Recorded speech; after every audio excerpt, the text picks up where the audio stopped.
হরির প্রসাদে কাল মায়া করে রায়া পুরয় আনন্দে হরি সেবা পায়া নাহি ভকতর আন সুখে অনুরাগ এই হেতু কলু মুকুতির পাৱে ভাগ হইলু উপসংহৰি ব্ৰহ্মাৰ বাক্য নমস্কাৰ কৰি নৰে মুকুতি পাৱ অদ্ভুত বুলি নুশুবা বিস্ময় নমস্কাৰ বিধি যিটো কৃষ্ণ তনময় আচুক তাহাৰ ফল শুনা কৌতূহলে পরে বৃক্ষ হন্তে ধরি পথটো পিছলে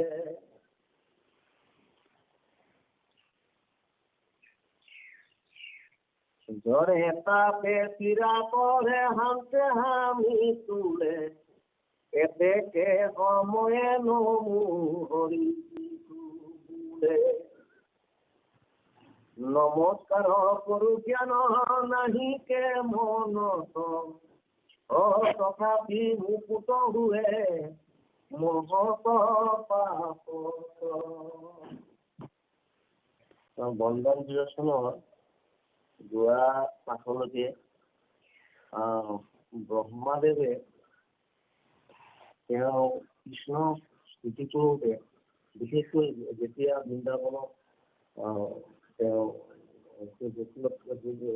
এই গৰু দামুৰি আৰু বৎস পালকসকলক চুৰি মায়াত কৰিবলৈ বিচাৰিছিলে তাৰপিছত তেখেতে যিখিনি স্তুতি কৰিছিলে ভগৱন্তক যিখিনি বন্দনা কৰিছিলে সেইখিনি এইটো একাংশ কালি হৈ গ'লে আজি ইয়াতে ভক্তিৰ পৰমানন্দ ৰস অনুভৱে এই যিটো মুক্তিৰূপ ভকতে নলয় আমাৰ চাৰি পুৰুষাৰ্থ বুলি চোৱা হয় ধৰ্ম কাম মোক্ষ এই পুৰুষাৰ্থ সাধন কৰি মুক্তি লাভ কৰা উদ্দেশ্য বুলি কোৱা হয় আৰু সেই মতে বিভিন্ন বিধানেৰে আমাৰ সমাজ পৰিচালিত হৈ থাকে শাস্ত্ৰীয় বিধান মানি চলি থাকে শ্ৰীমন্তসকল গুৰুজনাৰ এই সকলো বস্তু ধৰ্ম কাম মোক্ষ সমস্তখিনি হৰি নামতে সিদ্ধ বুলি প্ৰমাণ কৰি থৈ গৈছে আৰু এই শাস্ত্ৰধাৰীতে আমাৰ মাধৱদেৱে অনুবাদ কৰা সন্যাসী যতনেৰে লিখোৱা ভক্তি ৰত্নাৱলী শাস্ত্ৰভাগী ইয়াতে ভাগৱতৰ পৰা বচা যিখিনি ভক্তি প্ৰাধান্য ভক্তিৰ গৰিমাযুক্ত শ্লোক সেইখিনি আমি ইয়াতে উপস্থাপন কৰা হৈছে ইয়াতে কৈছে কি যে মুখ্য যিটো আনন্দ মুকুতি যিটো সুখ সেইটো ভকতে নিবিচাৰে আৰু সেইকাৰণে যিটো মাধৱপুৰুষে প্ৰথমে নামঘোষা আৰম্ভ কৰোঁতেই মুক্তিত নিস্পৃহ যিটো সেই ভকতক বুলি আৰম্ভ কৰিছে আৰু ভক্তি পৰমানন্দ ৰস যেতিয়া পায় তেতিয়া আচলতে মুক্তি বিচৰাও নাযায় মুক্তি বিচাৰি আৰু তালৈ যাব নালাগে কাৰণ ভকতৰ পাছে পাছে পঞ্চ প্ৰকাৰৰ মুক্তি মুকলৈ পাব বুলি কাহিনী আৰু যত যিমান তীৰ্থ আছে স্থান আছে সমস্তসকলে ভকতৰ বন্দনাৰ কাৰণে বাট চাই থাকে গতিকে ভকতৰ ভক্তি পৰমানন্দ ৰস যেতিয়া অনুভৱ হ'ব তেতিয়া আৰু মুক্তিক ভকতে নিবিচাৰে আৰু ভগৱন্তৰ প্ৰসাদে কাল মায়াক এৰায়া পুৰে আনন্দ হৰি সেৱা সুখ পায়া হৰি প্ৰসাদে কাৰণ ভগৱন্তই নিজে অনুকূল পাই হৈ নৌকা ভগৱতৰ ধৰণৰ বাট দেখুৱাই থাকে ভগৱন্ত প্ৰভুৱে তেওঁ কাল মায়াৰ পৰা তেওঁ নিজৰ মায়াৰ পৰা সেই ভকতক মুক্ত কৰে আৰু যাৰ ফলত আনন্দে যিটো আনন্দময় ৰস সেই আনন্দময় মায়া থকালৈকে আনন্দ পোৱা সম্ভৱ নহয় আনন্দ নাপায় সুখ পাব পাৰে আনন্দ বোলা বস্তুটো সুখৰ লগতে সুখতকৈ পিছত সেই আনন্দ সেৱা কৰি সেৱা আনন্দ পায় যিটো ভগৱন্ত প্ৰভুক নমস্কাৰ কৰি সেৱা কৰি যিটো আনন্দ পায় সেই আনন্দ পাই থাকে আৰু মায়াৰ পৰা মুক্ত হৈ থাকে নাহি ভকত আন সুখে অনুৰাগ, এই যিহেতু কৈলো মুকুতিৰ ভাগ। আৰু ভকতে আন বস্তুত আৰু অনুৰাগো নাথাকে। ভগৱন্ত প্ৰভুৰে এবাৰ যদি অমিতক তেজে কোনে খাব পানী পায়, আৰু মধুৰ ৰস মিঠা অমিত খোৱাৰ পিছতো মধুৰ ৰসৰ যিটো সোৱাদ, সেই সোৱাদলৈ আৰু বান্ধ নাথাকে। ভগৱন্ত প্ৰভু যেতিয়া সেৱা সুখ পাব, ভগৱন্ত প্ৰভু যেতিয়া অনুৰাগ জাগিব, তেতিয়াহ'লে মুকুতি নিজে পাব। মুকুতিৰ ভাগটো নিজে পাব। মুকুতি আৰু বেলেগকৈ পাবলৈ যত্ন কৰিব নালাগে। শৈলো উপসংহৰি ব্ৰহ্মাৰ বাক্য ছয়, নমস্কাৰ কৰি নৰে মুকুতি পায়। বন্দন শব্দটো অৰ্থতে নমস্কাৰ, আৰু ভগৱন্ত প্ৰভুক নমস্কাৰ কৰি মুকুতি পায় বুলি কৈছে। ব্ৰহ্মাই এইখিনি কথা কৈছিলে, আৰু ভগৱন্ত কৃষ্ণই কৈছে যে মোকে নমস্কাৰ কৰা, মোকে সেৱা কৰা, মোকে পূজা কৰা, তোমাক পাবলগা যি কৰিবলগীয়া, যি উদ্ধাৰ কৰিবলগীয়া, মুক্তি প্ৰদান কৰিবলগীয়া, সেইখিনি কাম মই নিজে কৰিম বুলি ভগৱন্ত প্ৰভুৱে কৈছে। আকৌ অদভুত বুলি নহিবা বিস্ময়, নমস্কাৰৰ বিধি যিটো কৃষ্ণ কলময়, আচুক তাহাৰ শুনা কৌশল হলে, পৰে বৃক্ষ হন্তে পৰি পথত পিছলে। ইয়াত অদ্ভুত বুলি তুমি একো নাভাবিবা। আৰু ভগৱন্ত প্ৰভুক যি নমস্কাৰ কৰে, যিজনে নমস্কাৰ কৰে, তেওঁলোকে যিটো ফল পায়, এই কথাটো কৈছে যে পৰে বৃক্ষ হন্তে পৰি পথত পিছলে। কেতিয়াবা গছৰ পৰা যদি কোনোবা পৰিছে, কেতিয়াবা পিছল যদি খাইছে, জ্বৰে তাপে পীড়া কৰে হান্তে হামি তোলে, জ্বৰে পীড়া কৰিছে, তাপে পীড়া কৰিছে, হাঁচি আহিছে বা হামি আহিছে, এতেকে সময়ৰ নমু ভৰি যিটো বোলে। মানে পৰে বা পিছলৈ হকে বা উঠোৱে, এনেকুৱা যিকোনো অৱস্থাতে যিজনে হৰি বোলে, যিজনে ভগৱানৰ নাম লয়, নমস্কাৰৰ কৰো জ্ঞান নাহিকে মনত, তথাপি মুকত হুৱে মহত পাপত। যদি বেলেগ জ্ঞান নাই, অকল নমস্কাৰ কৰা যিটো চেতনা, ভগৱন্তৰ নাম মনলৈ অহা যি চেতনা, সেইখিনি যদি মনলৈ আহে, তেতিয়াও তেওঁ মুকুটৰ পাত্ৰ হয়, আৰু পাপসমূহ তেখেতৰ নষ্ট হয়। ভকতৰ পাপসমূহ নষ্ট হয়। আমি সাধাৰণতে দুখ পালে বা কিবা এটা আকস্মিক অঘটন ঘটিলে, আমাৰ সাধাৰণতে আটাইতকৈ যিজন প্ৰিয়, সেইজনৰ নামটো মনলৈ আহে বা সেইজনৰ চিন্তা মনলৈ আহে। সাধাৰণতে পিতায়ো, আয়ো, এনেকুৱা ধৰণৰ চিন্তা মাতবিলাক আমাৰ আহে। যেনেকে ৰজামিলে পুত্ৰক খুব ভাল পাইছিলে কাৰণে নাৰায়ণ বুলি নামটো মনলৈ আহিলে। ভগৱন্ত যদি আমি প্ৰেম ভকতিক, ভগৱন্ত প্ৰেমক যেতিয়া আশ্ৰয় কৰা যায়, ইয়াতো কৈছে যে ভগৱন্ত প্ৰেম ভকতিক যিসকলে আশ্ৰয় কৰিলে, সেইসকলে তাতে বেছিকৈ সুখ পায়। আৰু তেখেতসকলৰ সেইটোৱে পুৰুষাৰ্থ। গতিকে তেওঁলোকে নিজে এইবিলাক যিকোনো অঘটন ঘটিলে বা যিকোনো সমস্যা এনেকুৱা পৰে বা পিছলে জ্বৰে তাতে পীড়া কৰে, হামি দিলে বা হাঁচিয়ায়, তেনেকুৱা অৱস্থাটো কৃষ্ণ কৃষ্ণ ভগৱন্তৰ নাম তেওঁ মুখেদি যেতিয়া আহিব, তেওঁ এনেও মহামহা পাপৰ পৰা মুক্তি পাব। কৃষ্ণ হেন জানি সৰ্বজনে তেজিয়া লাখক, সদায় কৰিলো নমস্কাৰ মাধৱক। কৃষ্ণক দিবাৰ হবে বস্তু ইমান, দেখাও এবে নমস্কাৰ কৰিবাৰ স্থান। সদায় কৰি নমস্কাৰ, ভগৱন্তক সদায় নমস্কাৰ কৰা, সদায় বন্দনা কৰা। আৰু কৃষ্ণক দিয়া ভগৱন্ত বস্তু উঠাই দিব পৰা বস্তু আমাৰ আছে কিন্তু গোটেই সমস্তখিনি প্ৰভুৰ বস্তু। গতিকে তাত আমি দিব পৰা বস্তু এনেকুৱা নাই একো, যিখিনি ভগৱন্তক আমি সন্তুষ্ট কৰিব পাৰোঁ। গুৰুজনক আমি দিব অঞ্জলিত পৰে, আমি বেলেগ বস্তু দিব পৰা আমাৰ সামৰ্থ্য নাই। গতিকে আমি সদায় ভগৱন্ত প্ৰভুক মাধৱক নমস্কাৰ কৰিব লাগে। আৰু এইবিলাক নমস্কাৰ কৰিব পৰা যিবোৰ স্থান কেনেধৰণে ভাবিব লাগে, কেনেধৰণৰ স্থানবিলাক কেনেকুৱা, এইখিনি কথা কওঁ শুনা। কৈছে জলবায়ু বহনি মহি নক্ষত্ৰ আকাশ, বৃক্ষ নদী সমুদ্ৰ, এইবাৰ গোৱা নাই নেকি কৃষ্ণ। জলবায়ু বহনি মহি নক্ষত্ৰ আকাশ, বৃক্ষ নদী সমুদ্ৰ তপস্থ দিশ পাশ, আছে অনুসংসাৰত বস্তু যত যত, কৃষ্ণক দেখিব মাত্ৰ মনে সমস্ত। কৈছে জল বায়ু বহ্নি মানে জুই, মহী, পৃথিৱী, নক্ষত্ৰ, আকাশ, বৃক্ষ, নদী, সমুদ্ৰ, তটস্থ দিশ পাত। ইয়াত তটস্থ শব্দটো প্ৰয়োগ কৰিছে। তটস্থ মানে হৈছে নিৰপেক্ষ হৈ থকা, কোনো এটা বস্তু পক্ষপাতিত্ব নোলোৱা। অৰ্থাৎ আমি যদি বৃক্ষ বুলি লওঁ, নদীক নদী বুলি লওঁ, সমুদ্ৰ বুলি লওঁ, জলবায়ু বহ্নি মই বেলেগকে লওঁ, মানে মায়াত এতিয়া বিবিধ পৰিস্থিতি, এই বস্তু বিবিধভাৱে আমি দেখা পাওঁ, অকল মায়াৰ কাৰণে দেখা পাওঁ।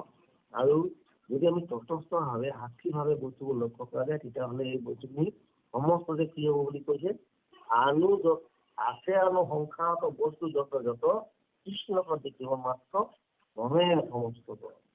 যেতিয়া এইবিলাক কৈছিলে, বাহিৰত অন্তৰত এক ঈশ্বৰক দেখি পোৱা নাই, বাহিৰত অন্তৰত উদ্ধৱ, বাহিৰত জগত প্ৰায় মুদিত সমস্ত তেজী উপ।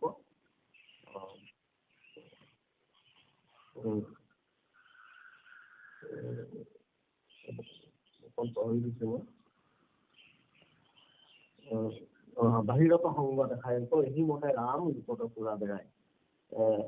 গতিকে এই বস্তুবোৰ যদিও দেখোতে বেলেগ দেখা যায়, আচলতে ঘট ভাঙিলে যেনে ঘটৰ আকাশত মিলি যায়, সেই সমস্তখিনি বস্তু আচলতে প্ৰভুৰ বিভূতি, প্ৰভুৰ এটা ৰূপ। আৰু সেইখিনি সকলোতে প্ৰভুজনাক আমি দৰ্শন কৰিব লাগে।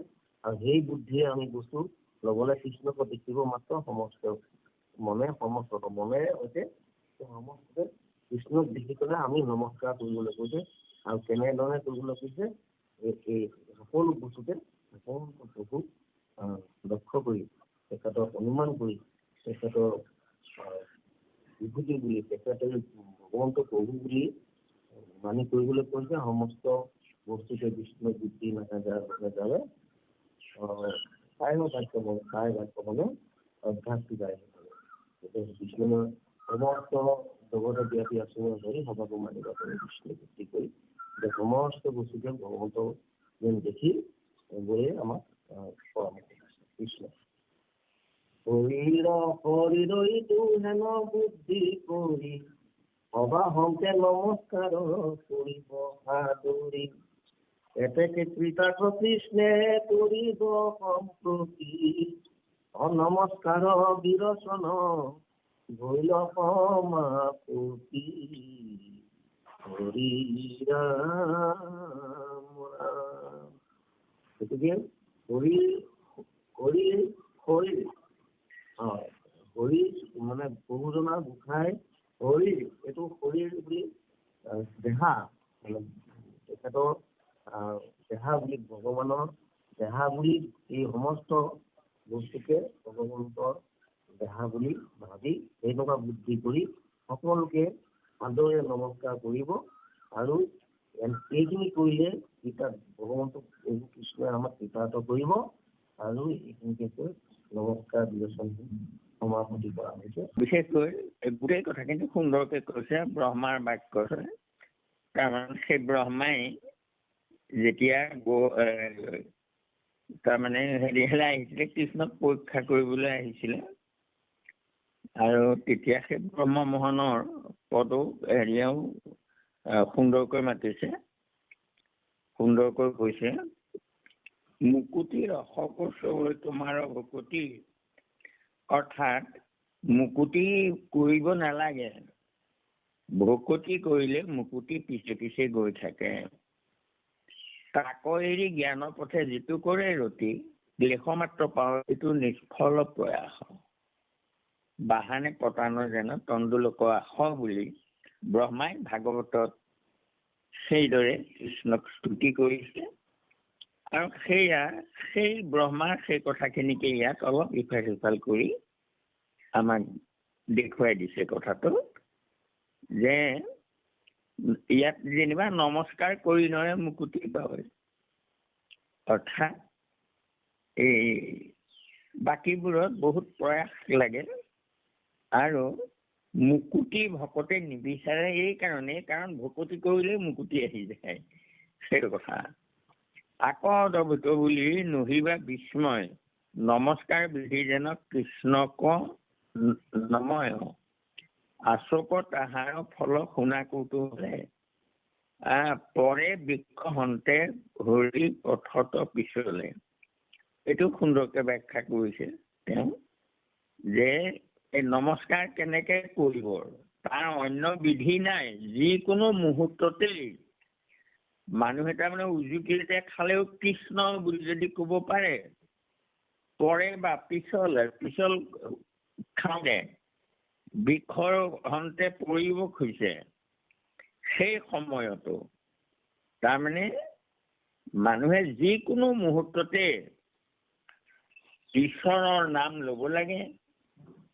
কিবা দুখৰ জাননী যদি আগতীয়াকে পায় যে বিজুলী মাৰিছে কৃষ্ণ বুলি কৈছে, ধুমুহা আহিছে তেতিয়াও কৃষ্ণ কৃষ্ণ কৈছে, ভূমিকম্প আহিছে তেতিয়াও কৃষ্ণ কৃষ্ণ কৰে। গতিকে অন্য বিধি নাই। মানুহে বিপদৰ সংকট পালেই সকলোতে ঈশ্বৰৰ নাম স্মৰণ কৰিব লাগে, সেইটোৱেই বিধি। জ্বৰ তাপে বিয়া কৰি থাকোতেও আমি কেঁকাই গোঠাই থাকো, কিন্তু কৃষ্ণ কৃষ্ণ হৰি নাম এইদৰে কৰি মনত অকমান সান্তনা দিব লাগে। ঈশ্বৰৰ নাম সুঁৱৰিলে সেইটোলে মনটো যেতিয়া দিয়ে, তেতিয়া শৰীৰৰ কষ্টটো অলপ লাঘৱ হয়। অসুখটো হয়েই মানুহৰ, আৰু মনটো যেতিয়া তাত দিয়া হয়, তেতিয়া কি হয়, অসুখৰ যন্ত্ৰণাটো অলপ কম পায়। যেনেকৈ আমি ৰোগৰ সৰু কুকুৰী কাণ ৰাতি হলে চিঞৰ কাণ, ৰোগৰ আটাইতকৈ সৰু সেই কুকুৰী কানা বুলি কোৱা মানুহটো সন্ধ্যা হলে নেদেখা হোৱা, সেই কথাটো কৈছে। কিন্তু ৰাতি সন্ধ্যা অহাৰ লগে লগে এই সৰু ৰোগটোৱেও তাৰমানে অকমান অসুবিধা দিয়ে। অৰ্থাৎ ইয়াৰ অৰ্থটো হ'ল এইটো যে ৰাতি অসুখবোৰ মানুহৰ বেছি হয়। আচলতে অসুখটো বেছি নহয়, এই উদাহৰণটো কিয় দিয়া হৈছে যে দিনটোত অনেক মানুহ ভকত আহে, তেওঁলোকৰ লগত কথা বতৰা পাতি মেলি থাকোতে তেওঁ তাৰমানে সেই অসুখৰ বিষটো পাহৰি থাকে। যেনেকে বিষ ফুহাটো তাৰমানে দিনত যিমান বিষ, ৰাতিও একেটাই বিষ, কিন্তু দিনত তাৰমানে সেই বিষটোলে মনত নপৰে এই কাৰণে যে মনটো ভকতৰ লগত অন্য কথাত তাৰমানে মজি থাকে। আৰু যেতিয়া ৰাতি হয় তেতিয়াতো তাৰমানে ভকত নাই, কাৰোবাৰ লগত ঈশ্বৰৰ কথা পাতিবলৈ নাই, তেতিয়া কি হয়, মনটোৱে আজৰি পায় আৰু সেই একেকোবেই গৈ তাৰমানে সেই বিফুহা পাইগৈ, পাই তাকে কেঁকাই গোঠাই থাকে। আচলতে কথাটো তেনেকুৱাই। গতিকে সেইবোৰ সকলো সময়তে জ্বৰ তাপ পীড়া ইত্যাদি সকলোতে ঈশ্বৰক তাৰমানে স্মৰণ কৰিব লাগে। হেনজনী সৰ্বজনে তেজি আলাসক সদায় কৰিও নমস্কাৰ মাধৱক। সেইকাৰণে সকলো সময়তে এলাহ নকৰি, আমাৰ এলাহ লাগে, ঈশ্বৰৰ নাম ল'বলৈ এলাহ কৰোঁ আমি, আচলতে কৰিব নালাগে।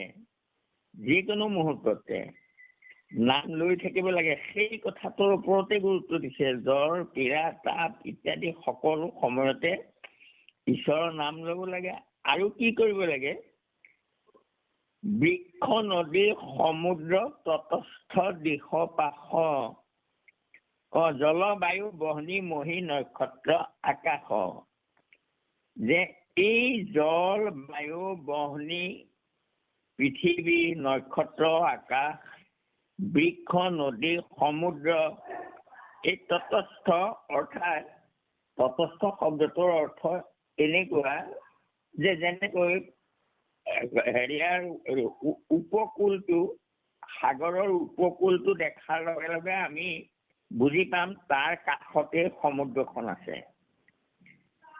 তেনেকৈ নদীখনৰ পাৰটো দেখাৰ লগে লগে আমাৰ মনলৈ আহিব যে তাতেই পানী আছে, নদী আছে। এই তটস্থ শব্দটোৱে সেই তেনেকুৱা অনুমান বুজায়। আৰু দিশ বাস আছে আনো সংসাৰত বস্তু যত যত কৃষ্ণক দেখিব মাত্ৰ মনে সমস্তত। এই কথাষাৰ আমি ঈশ্বৰক ক'ত দেখিম? এই কথাটো আমাৰ মহাপুৰুষ শ্ৰীমন্ত শংকৰদেৱে ইমান সুন্দৰকৈ লিখিছে। কি লিখিছে? নাৰায়ণ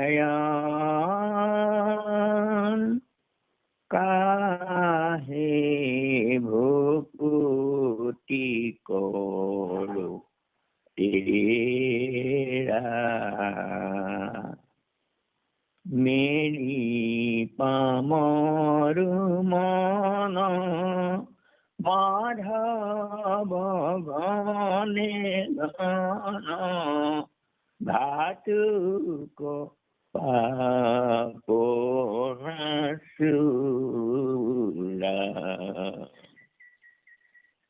যত জীৱ জংগম কীট পতঙ্গম অগণ জগতেৰিকায়া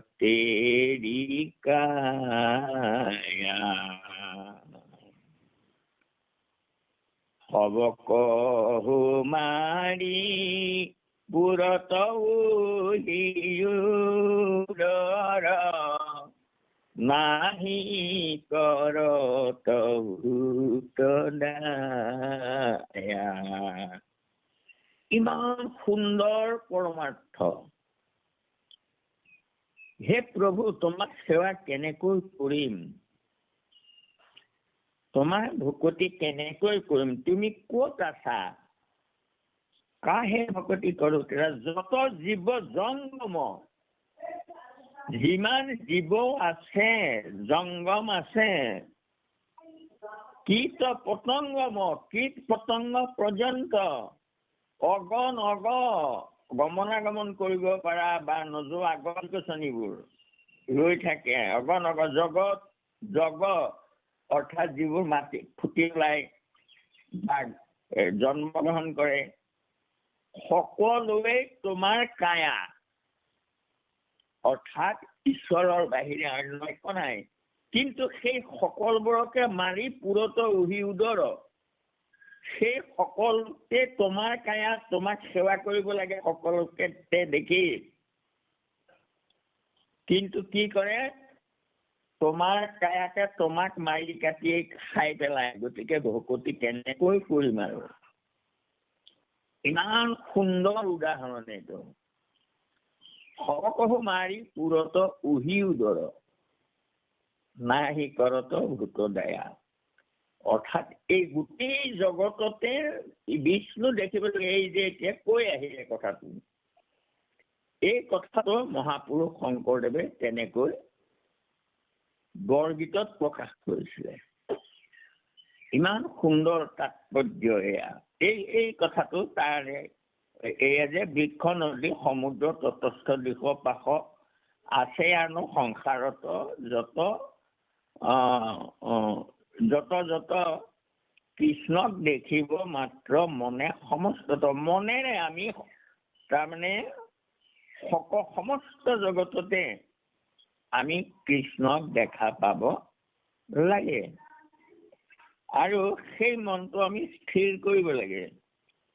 এতিয়া কৃষ্ণ যদি সমস্ততে আমি তেনেকৈ দেখিব লাগে, তেতিয়াহ'লে গছজোপা কাটিবই নোৱাৰিম দেখোন। আৰু শাক পাচলিবোৰ তাৰমানে ছিঙিবই নোৱাৰিম, খাবই নোৱাৰিম। তেনেকুৱা একোটা হেৰি আহিব। সেই কথাটোৰ কাৰণে মহাপুৰুষ মাধৱদেৱে আমাক এটা সুন্দৰ উপমা দিছে। কি বুলি দিছে?